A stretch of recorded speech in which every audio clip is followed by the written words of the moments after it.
Hey, this is Mike McAdam from GenXGuitar. Today I'm going to show you 5 examples of Angus Young using open string licks in his guitar playing.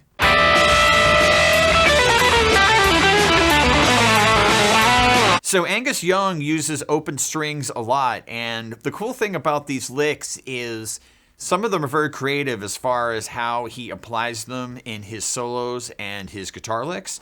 So I want to break some of these down, and the thing I've noticed about these is not only are they cool licks, but they're actually good exercises if you want to build your finger dexterity and movement around the guitar fingerboard. So I'm going to break some of these down. Some of these involve hammer-ons and pull-offs, and some of these involve picking. So let's get into it. So example number 1, this is actually a excerpt from Angus's live solo. And you can hear this in Let There Be Rock. And what I'm going to do is show you how he plays it, but he actually picks it and then he starts doing hammer-ons and pull-offs. So we're going to do it both ways. So the idea of it is on all of this, I'm going to be pivoting off the B string. So I'm going to start off with this B arpeggio.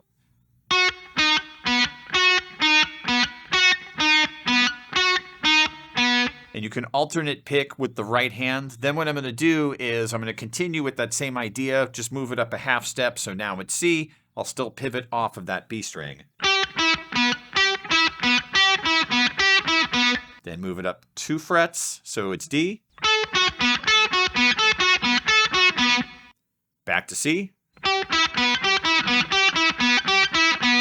And then what he does is he speeds it up. So that's going to sound like this.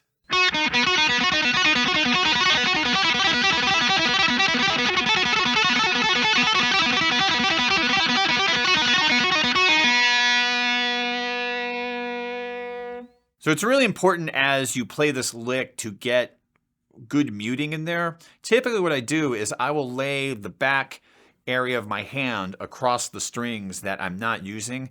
These licks can get really messy very quickly if you're not muting the strings that you are not playing. So what he also does with this lick is he starts using hammer-ons and pull-offs, and that sounds like this.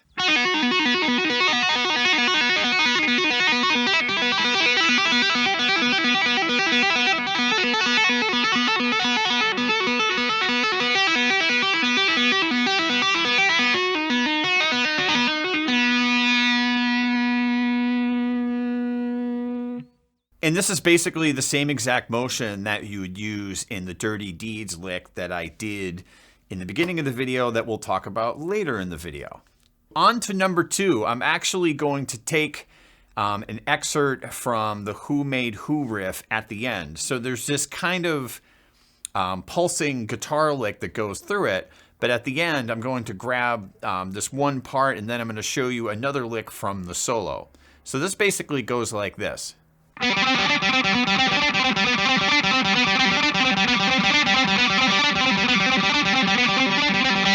So what I'm doing there is I'm really alternate picking that G string and really getting a strong rhythm. What I'm probably doing is I'm emphasizing it a little bit more than I normally would if I was just playing a scale or a lick or something. It's really got to drive, and that's super important.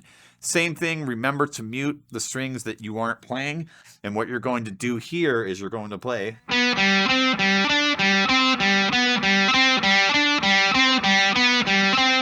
You're going to play this B note on the 3rd string, C on the 3rd string, 5th fret, and then D on the 7th fret, 3rd string as well. So sped up, it's this. And that is going to be the same type of motion that you would hear on Thunderstruck, which is also going to be in this video. So number 3 is going to be from the Who Made Who solo. And I've heard a lot of players do this type of thing, but it's a very cool idea and just kind of gets a different kind of roll to the licks that you play on the guitar. What we're going to do is we're going to take the G minor pentatonic scale, and basically the lick goes something like this.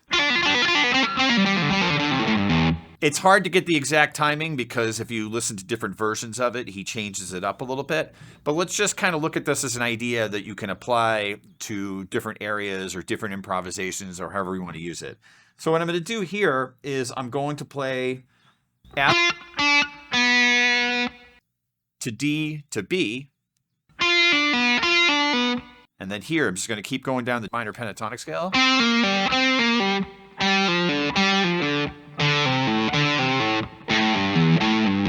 And I'm just going to keep snapping it off to those open strings. So again, sped up, it's something like this. And that's the kind of thing that you could really take in any key. It's just going to sound a little weird in some keys, but it's going by pretty fast, so it's more of a rhythmic effect than actual notes. So I'll play it in a different key. So there, you hear it's more of a rhythmic effect. I talk about this more in my Van Halen Double Secret Scales video, which we have on the channel. Check that out as well. So the next lick is going to be from Dirty Deeds Done Dirt Cheap, and this is the second part of the solo. And basically what he does is he just takes a major triad. We start off in the key of E, first finger's on the 4th fret, 1st string, pinky's on the 7th fret, B note on the 1st string, and this is just going to go up chromatically. This is a great warm-up exercise, and it also adds some really good tension to the solo because it keeps getting further out, and then he resolves it. Very cool.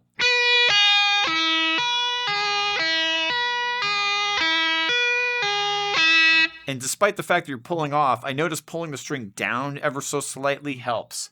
And since you're on the high E string, it's a little easier to do that. It goes like this.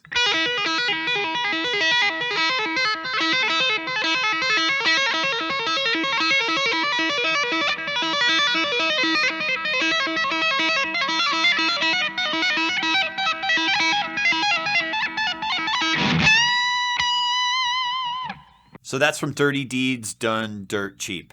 So the next one and the last one is going to be Thunderstruck. So of course I wasn't going to make it out of this video without playing some sort of open string lick that didn't have Thunderstruck. So basically what you have is, and again, this is very similar to a couple of things we've already done. It has the B triad from the live solo, but you're going to really focus on the picking a bit more. Kind of like Who Made Who, where you're really grinding it out. So again, you're going to really emphasize that picking. It goes like this.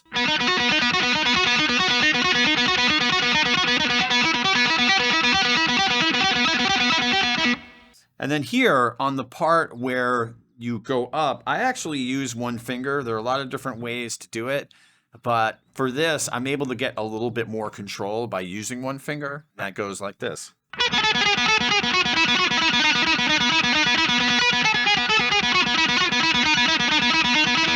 And it goes like that. So basically, when you put that whole lick together, keeping that picking really strong, keeping it really rhythmically precise is going to help put it together and have it sound good. So I'm going to take a second and talk about some of the gear I'm using today. I have this 1970-71 Gibson SG. If you're familiar with that era, it's really more like a late 60s spec guitar, but the serial numbers are weird from that era, so we're not sure if it's a 70 or a 71. I really like this guitar a lot. It sounds great in the studio, and it has a really wide neck on it, which is unusual for an SG. It kind of fits my hands really well. And we're using our house distortion amp, which is the Mesa Rocket 44. We have a review video on this if you want to check out more on this amplifier. Anyway, so that's 5 examples of Angus Young using open string licks in his playing. I hope you found this helpful. If you are already subscribed to this channel, thank you so much for watching. If you haven't subscribed yet, please consider doing so we can keep making these type of videos. In the meantime, comment below, tell us what you thought of the video, and I will see you in the next video. Thanks for watching GenXGuitar.